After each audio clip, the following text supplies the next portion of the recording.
Já estamos de volta com o seu programa Estilo de Vida, hoje falando sobre o cuidado que nós devemos ter com a nossa saúde vocal e até mesmo com a fala. Doutora, já engatilhando aqui nessa pergunta, nesse comentário, existe uma diferença entre a voz e a fala, né? Sim, existe uma diferença.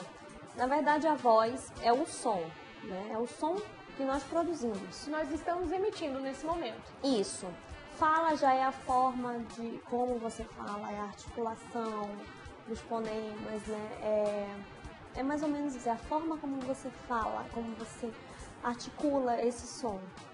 A voz é o som que sai dos pulmões, é o ar que sai dos pulmões que é produzido na boca.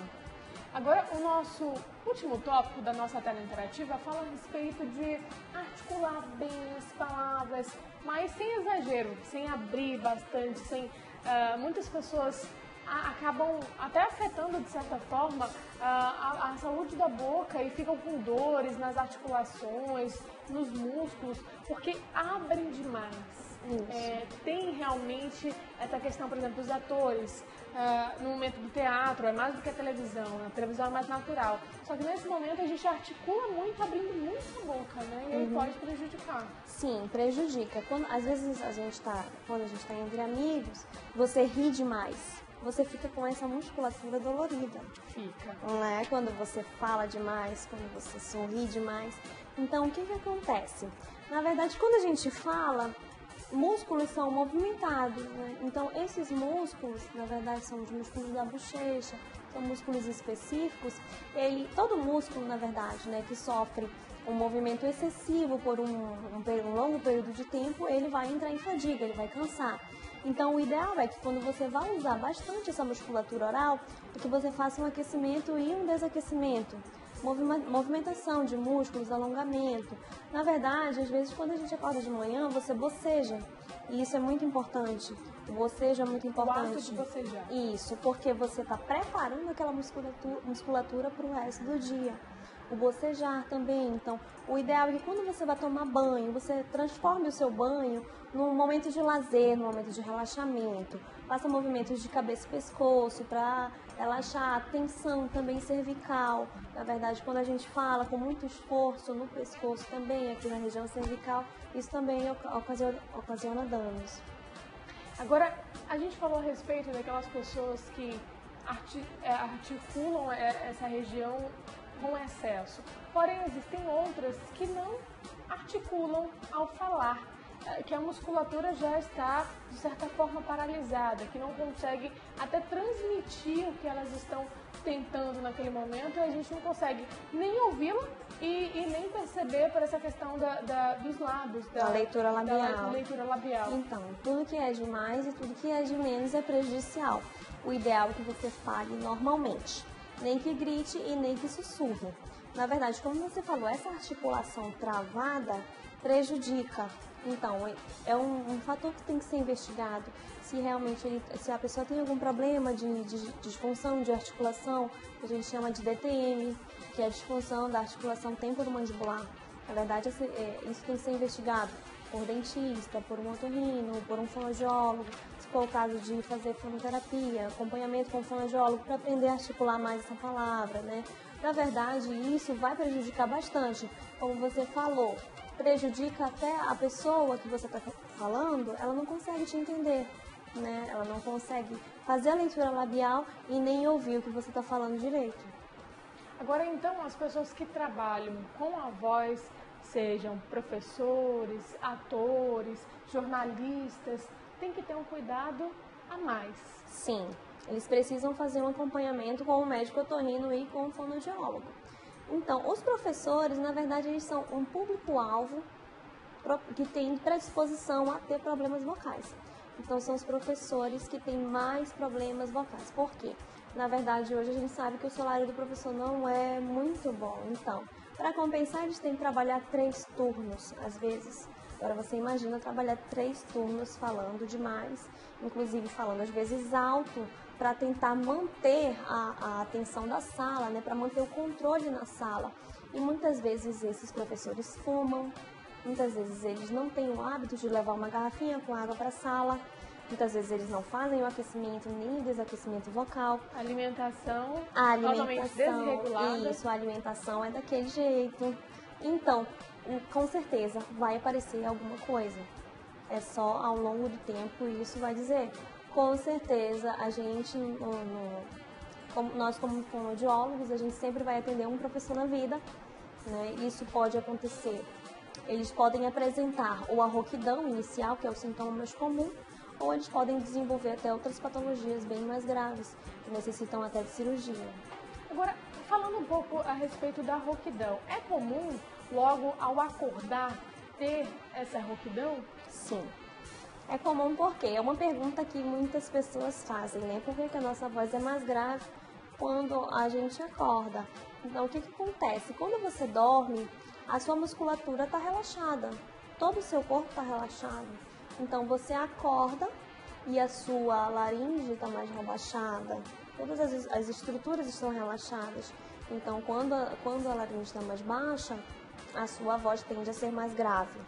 Então, o que acontece? Como eu te falei no caso do bocejo, né? No caso de se espreguiçar, tudo isso faz bem. Então, quando você acorda, que você desperta, que você boceja, aí sim a sua musculatura vai sendo preparada para emitir aquela voz. E ao longo do dia a sua voz vai voltando ao normal. Mas, justamente essa questão do ao longo do dia, é indicado bocejar? É algo involuntário, na verdade. Sim. Ao longo do dia, quando a gente boceja demais, se prejudica ou ajuda? Não prejudica não. Ajuda. Ajuda sim. Sim, é sempre bom. Agora, quais são as doenças que afetam a saúde vocal? Elas podem ser, de repente, momentâneas ou podem persistir durante um longo tempo? Elas podem ser momentâneas e também podem persistir. Então, o que acontece? A rouquidão, como eu te falei, é o sintoma mais comum e é o sintoma também mais fácil de ser tratado.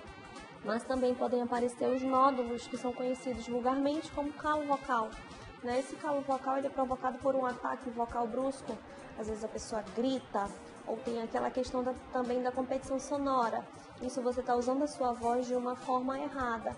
E isso pode ocasionar um calo vocal, né? Que é um nódulo vocal. Mas também podem aparecer os pólipos e também o edema de Reich. O edema de Reich ele aparece muito em fumantes. Os fumantes, né, ou a nicotina é altamente prejudicial e nociva para a saúde vocal e para as pregas vocais. Na verdade, a nicotina associada com a fumaça, ela resseca essa prega vocal. Agora você imagina aquela fina tira de mucosa ressecada, você falando com um ataque vocal brusco. Na verdade, quando a gente fala, as pregas vocais elas ficam fechadas e o ar passa com mais atrito. Se essa região está ressecada por causa da fumaça, por causa da nicotina, vai acontecer com certeza alguma lesão. Tem uma pergunta justamente falando dessa questão do fumo, do cigarro.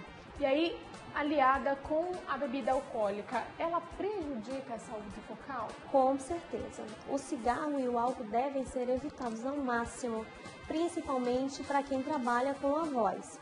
Como eu te falei, a questão da nicotina, da fumaça que resseca. Falando um pouco do álcool. O álcool, na verdade, ele vai anestesiar a sua prega vocal e você tem a sensação momentaneamente de que está tudo bem. Na verdade, não está. Se você está com essa prega vocal anestesiada, você vai abusar da sua voz achando que está tudo bem. E quando essa irritação vier, essa dor vier, ela vem de uma forma bem pior. Então, na verdade, o que acontece com o uso do álcool é isso. Ele anestesia as pregas vocais e você sente uma sensação momentânea de que está tudo bem. Agora você imagina os dois associados. Então tudo é prejudicial, esses dois fatores. A gente falou até essa questão das patologias. Agora, se ela for permanente, tem como tratá-la, essa patologia, ou só em casos realmente de procedimentos cirúrgicos? Tem como tratar sim.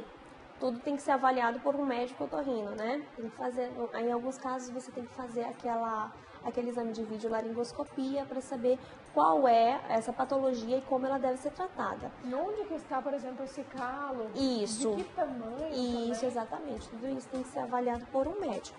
Então, quem vai decidir como tratar essa patologia é o médico. O médico vai decidir de que forma ela tem que ser tratada e se for necessário, vai indicar fonoterapia. Mas tem casos específicos também que precisam, sim, de cirurgia. Agora, justamente isso, qual o papel da fonoaudióloga nessa questão das patologias das doenças? A gente vai entrar com exercícios vocais, às vezes de relaxamento, de prega vocal também, fazer o aquecimento, desaquecimento vocal e alguns exercícios para tratar essa patologia específica, no caso de nódulos, de pólipos, são exercícios específicos. O ideal é que procure um fonoaudiólogo para a gente orientar e para fazer um tratamento correto. Agora, tem casos, por exemplo, que as pessoas gostariam de melhorar o seu tom de voz. Ou seja, essa pessoa fala de forma muito fina e outras falam de forma muito grossa. No caso das mulheres, ninguém gostaria de ter uma voz realmente muito grossa. A fonoaudióloga também trabalha nesses casos? É possível encontrar um equilíbrio, uma voz ideal para aquela pessoa, para aquele paciente? Sim, com certeza. Tem muitos pacientes também que procuram um fonoaudiólogo para fazer essa adequação de tom de voz, como você falou. É verdade, tem como melhorar sim o tom da sua voz e você achar qual o seu tom mais confortável. O ideal é que você fale sempre no seu tom, que não fale nem mais alto, nem mais baixo. Nem sussurrando. Nem sussurrando. Sussurrar também faz muito mal para as pregas vocais. Eu vou pedir para a nossa produção colocar as nossas telas interativas no ar. Só vou falar a questão do número. Tela interativa número 6, que fala o que devemos e o que não devemos fazer que pode prejudicar a saúde vocal. Aqui está falando o nosso primeiro tópico sobre receitas caseiras que irritam as cordas vocais, como, por exemplo, gargarejo com líquidos ácidos, tipo limão e vinagre. Minha mãe, inclusive, faz isso para mim, faz uma mistura de água morna, como nós falamos, que ajuda, com um pouquinho de sal, limão e vinagre, quando nós estamos realmente sentindo aquela sensação de garganta inflamada, sentindo uma coceira, uma dor. Isso é indicado? Não é indicado. Não é indicado, viu, mãe? Não é indicado. Não, esses remédios caseiros, na verdade, eles não têm comprovação científica nenhuma de que tem uma eficácia. Então, o ideal é uma coisa que os médicos indicam muito é o gargarejo com água morna e somente uma colherzinha de chá de sal. Com água morna. Com a água morna. Fazer esse gargarejo e jogar. Mas eu tiraria dessa solução caseira, eu tiraria o vinagre e o limão. São dois, o vinagre é um ácido e o limão é cítrico. Então, na verdade, eles vão irritar mais. Não é indicado. Vamos para o nosso segundo tópico. Comer em excesso pode provocar o refluxo de ácido do estômago para a garganta, causando uma irritação. Isso é verdade? Com certeza. No estômago tem um ácido gástrico. Esse ácido gástrico ele foi preparado para estar ali no estômago. Se você come demais, você transborda o seu estômago. É o limite realmente que ele suporta. Isso. E acontece o refluxo gastroesofágico. Com o refluxo, com esse alimento que está querendo voltar, vem o ácido. E se esse ácido pegar nas suas pregas vocais, você pode ter uma rouquidão, uma disfonia ou até outra lesão pior. Aí vem a respeito, na nossa tela interativa número 6, vou pedir para a nossa produção colocar no ar, que fala mais o que deve evitar e o que devemos fazer, por exemplo, para manter a saúde vocal. E aí, doutora, eu vou adiantando aqui, a respeito do cigarro, a gente já falou, a respeito do álcool, nós falamos, e a respeito até mesmo do leite e os seus derivados. Como está falando ali na tela interativa, deixa a saliva mais viscosa, que pode levar à vontade de pigarrear, na verdade, que é aquele que a gente tem. Tem até a bala de mangarataia para nos ajudar a tirar o né? Então, na verdade, o chocolate e os derivados do leite, eles causam mesmo uma produção excessiva de muco. Se esse muco está sendo produzido em exceção, você vai sentir a necessidade de limpar esse muco. Aí entra o pigarro, que a gente já falou que é extremamente prejudicial. Quando você faz o pigarro, você faz uma raspagem abrupta das pregas vocais. Então, o indicado é, se você está com pigarro na garganta, que ela sente aquela sensação de limpar, nem a mangarataia resolve. Então, o ideal é que você tome bastante água, ou então faça várias deglutições seguidas. Ao invés de você pigarrear, você toma água e deglute. Agora tem respeito da tosse, assim como o pigarro, a tosse também prejudica? Tossir muito ao longo do dia?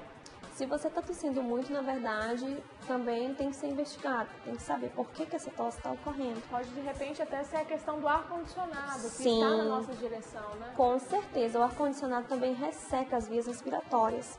Então, pode provocar tosse, pode provocar rouquidão. Então, o ideal sempre é, se você está exposto muito ao ar-condicionado, quando na verdade, na nossa região não tem como a gente ficar sem ar-condicionado, né? Então, o ideal é que quando você estiver bem exposto a ele falando, é que sempre beba água. A nossa próxima tela interativa é a tela interativa número 7, que fala a respeito do que não devemos fazer realmente. Na verdade, a gente já até colocou aqui o nosso último tópico, fala a respeito dos choques térmicos. Como nós colocamos, essa questão de sair também do carro quente, entrar no ambiente gelado, isso pode prejudicar, assim como a água? Sim, prejudica sim, como eu te falei. O nosso corpo ele tem uma temperatura, né? E se você está no ambiente gelado, quando você sai, a gente tem aquele choque, que aqui em Manaus é muito quente, então a gente sempre vai ter esse choque. Você tem que ter esse cuidado também da questão da água gelada. Se você está num ambiente muito quente, você toma água gelada, você vai fazer um choque térmico. E isso com certeza é prejudicial. Bom, doutora, tem uma pergunta de um telespectador, o Antônio Campos, é um relato já ligado com uma pergunta.